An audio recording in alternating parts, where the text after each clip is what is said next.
Relief from distress as a result of water shortage in Bastia and in Frigate Bay is getting close, with the water desalination plant at the C.A. Paul Southwell Industrial Park getting nearer to completion. In a recent tour of the facility, SKN NEWSLINE spoke with the head of the Water Services Department, Cromwell Williams, who confirmed that the $50 million plant would become operational in August, which would be welcome news for residents of Bastia in particular.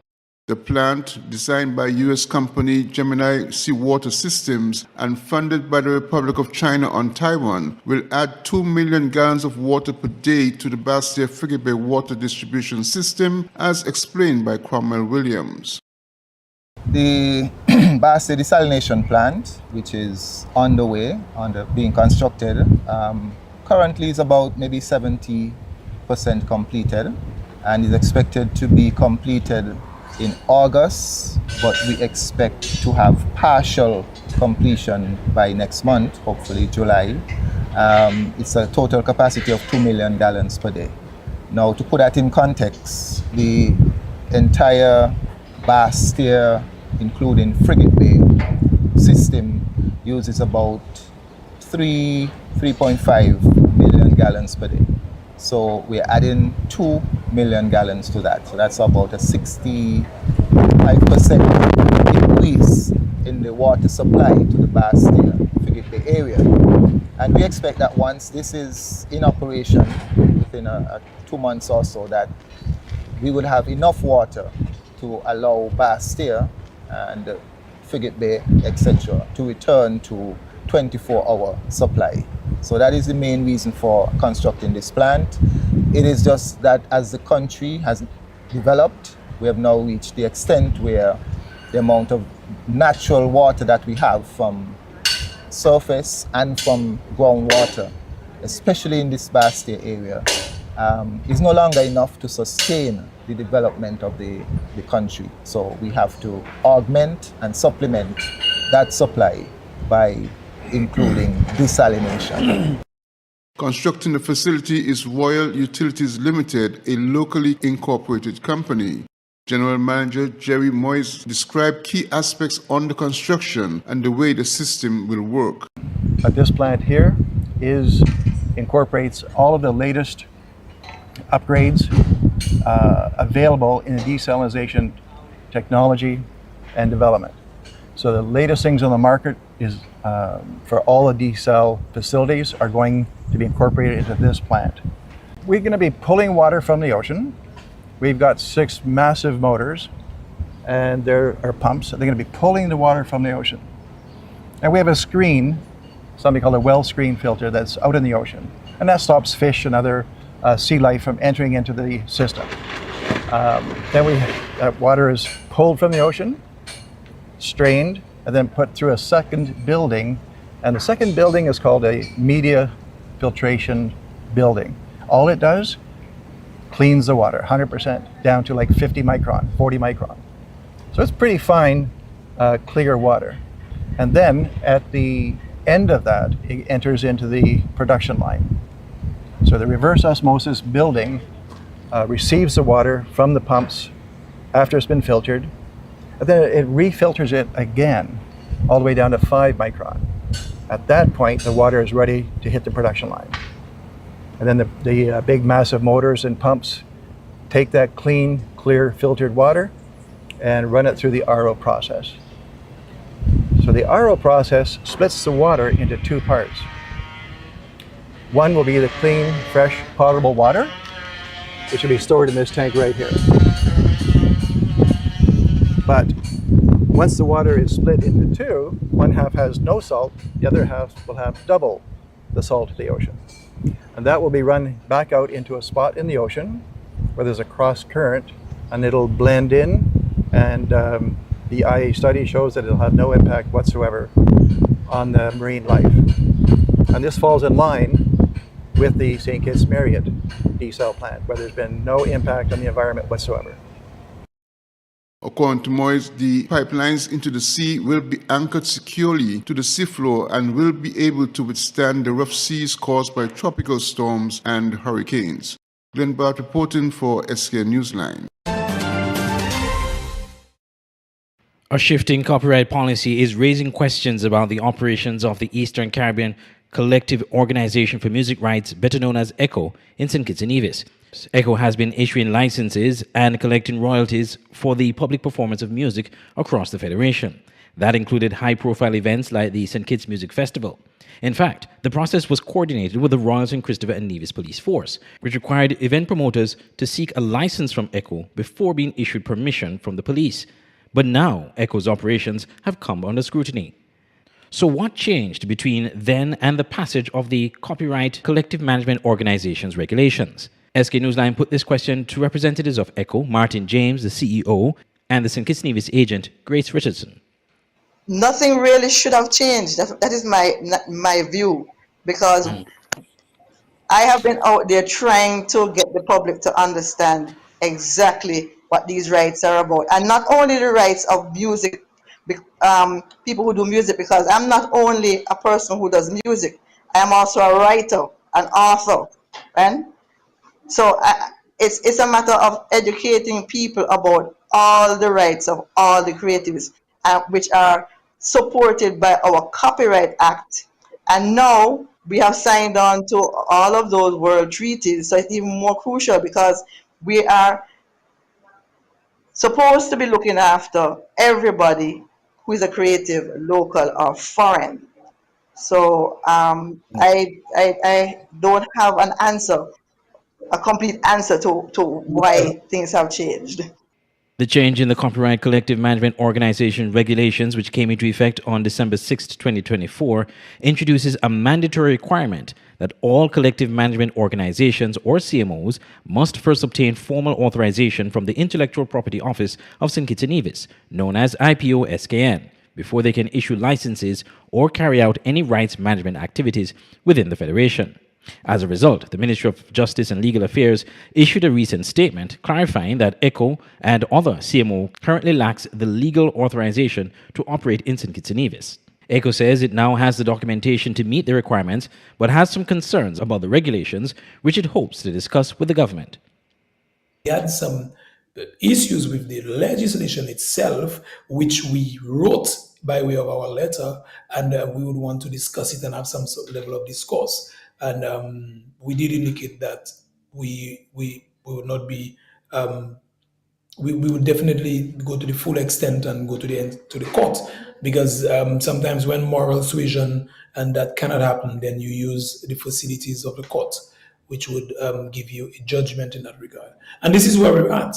The matter is currently before the court, but ECHO has said it has a good working relationship with the Intellectual Property Office of St. Kitts and Nevis. As the legal process unfolds, questions remain about the path forward for music rights management in St. Kitts and Nevis and what this means for promoters, artists, and copyright holders alike.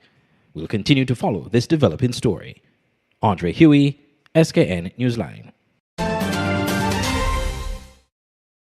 All cars and trains, boats and planes are heading straight to St. Kitts from June 26th to June 28th for the 2025 St. Kitts Music Festival.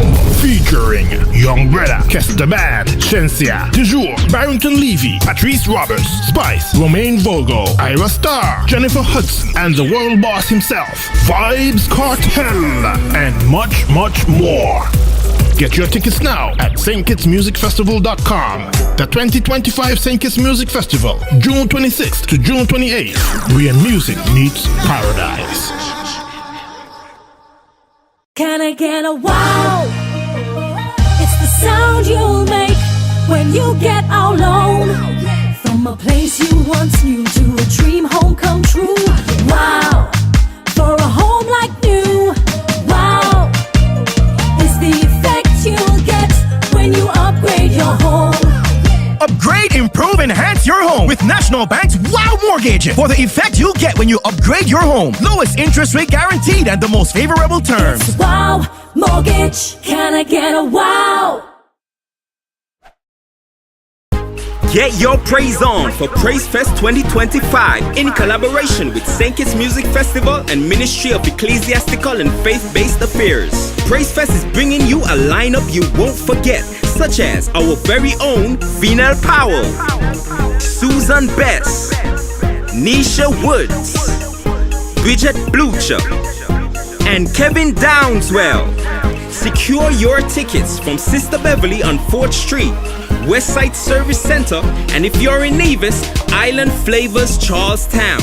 You can also visit www.antiochbaptistskn.org and secure your ticket. Islander Water Taxi has a special rate of $40 round trip if you're coming from Nevis. This Praise Fest is set to rejuvenate and renew. 22nd June 2025 at the Antioch Baptist Grounds. See you there.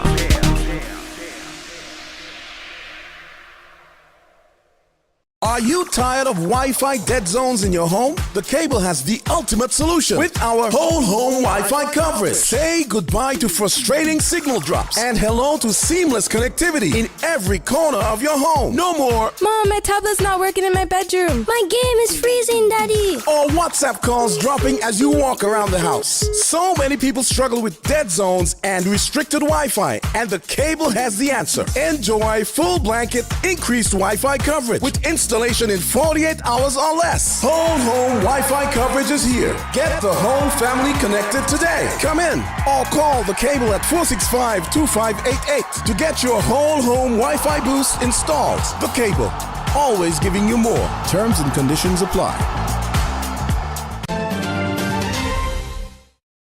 Officials here on St. Kitts and Nevis used the recently held Global Sustainable Island Summit, hosted by the Federation, to launch the country's Sustainable Island State Agenda, or CISA, bringing focus to the 7 essential pillars that will make it work, according to Senator Dr. Joel Clark, Minister with responsibility for sustainability, the environment, and for climate action. Following the launch of the Sustainable Island State Agenda, Dr. Clark discussed the agenda and its important pillars with SKN NEWSLINE, looking at some of the long-term expectations for the citizens and residents of St. Kitts and Nevis. We expect change by 2040. We expect that the pursuit of our Sustainable Island State Agenda means the protection of livelihoods and lives, protection of our ecosystems, of biodiversity, and of course that we are able to not just survive with the climate crisis and environmental crisis that we're experiencing, but thrive right here in St. Kitts and Nevis. And we decided that the best approach to our sustainability, to our survival, to thriving, was working towards the acceleration of the Sustainable Development Goals. As you know, we have just 5 more years left to meet these goals, and globally we are not on target. Regionally, we are not on target. So nationally, we won't be on target for many of the goals because of COVID-19. However, we needed a way to accelerate getting to these goals. And our Sustainable Island State Agenda is that accelerator model. We've twinned this with or modeled this from our National Development Planning Framework, which sets out an agenda for economic and environmental resilience by 2037. Putting them together means looking at the key areas for survival, key areas for sustainability, and that's where we get our 7 pillars. The agenda comprises 7 areas that require distinct and successful outcomes, as each impacts the whole in what really is an integrated approach to achieving the crucial sustainable island status. We started with water security, consultations, especially from the insistence of Minister Maynard. Energy, we have to solve energy. And we've heard Minister Maynard and Premier Brantley and Prime Minister say, you solve energy, you solve food, you solve water, you solve food. So we reoriented the pillars to have pillar number 1 being renewable energy, energy security. Pillar 2, water security. Pillar 3, food security. 4, sustainable industries, and this includes manufacturing, recycling. It includes ensuring that everybody has a thriving business in St. Kitts and Nevis. Sustainable settlements, as you know, a big part of our mandate, and any government that wants to be successful is providing home options for persons. And here we need climate smart, resilient housing and settlements.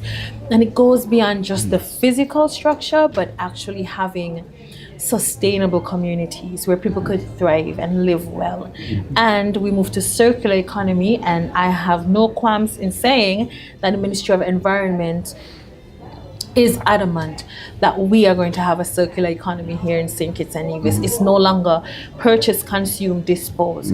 You purchase, you consume, you reuse, you recycle, you upcycle, and you add economic value to our what would have been waste products. And then our last pillar, number 7, is health and social protection. And because of interventions from young persons, including Lake Health and Well-being, we adjusted the pillar definition from social protection to health and social protection, giving more eminence and prominence rather to health, given our experiences with COVID-19, pursuit of a, let's say, national health insurance system, and just ensuring that people are able to survive as the climate changes, environment changes, and our health would also change. In an ever-changing political and economic global environment, accompanied by adverse impact from climate change events, island states globally have recognized that urgent and radical change within each country is required in order to successfully face the challenges that place significant pressure on small island countries. Glenn Bart reporting for SKN NEWSLINE. On Wednesday, June 11th, 23-year-old Kaima Carty of New Road, St. Kitts, appeared before His Lordship Justice Ian Morley KC at the High Court to be sentenced for his role in a violent supermarket robbery. Carty, who had previously entered an early guilty plea to the charge of armed robbery, was handed an 11-year prison sentence. Having already spent 1 year, 9 months and 20 days on remand, the time will be reduced for his sentence. Additionally, under the law, he may be eligible for up to 1/3 remission for good behavior. The conviction stems from an incident that took place on August 12, 2023 at Ram's Supermarket in Camps. On that day, 4 armed and masked men stormed the store, threatened staff, and made off with a significant amount of cash from the vault and tills before fleeing in a waiting vehicle. An intelligence-led police operation, according to police at the Timothy Beach Hotel, soon led to the detention of 5 suspects. After further investigations, Carty was formally charged on August 21st, 2023, with robbery, unlawful possession of a firearm, and use of a firearm with intent to endanger life. The latter 2 charges were later withdrawn. The High Command of the Royal St. Christopher Nevis Police Force has commended the Criminal Investigations Department and all officers involved in the case, noting their tireless efforts in bringing the matter to justice. In a statement this week, the Commissioner of Police reaffirmed the force's commitment to public safety and continued pursuit of justice in all criminal matters. I'm Andre Huey for SKN NEWSLINE. All cars and trains, boats and planes are heading straight to St. Kitts from June 26th to June 28th for the 2025 St. Kitts Music Festival. Featuring Young Brother, Kester Band, Shensia, Toujours, Barrington Levy, Patrice Roberts, Spice, Romaine Vogo, Ira Star, Jennifer Hudson, and the world boss himself, Vibes Cartel, and much, much more. Get your tickets now at StKittsMusicFestival.com. The 2025 St. Kitts Music Festival, June 26th to June 28th, where music meets paradise. National Home Loans. Get your dream home. All could be yours. Walk through the door. Come take what you need. Get you the keys. All could be yours. What you deserve. National Home Loans. Get your dream home. Get your dream home. Right here. Get your dream home. National Home Loans. Get your dream home. National Home Loans. Home ownership made easy.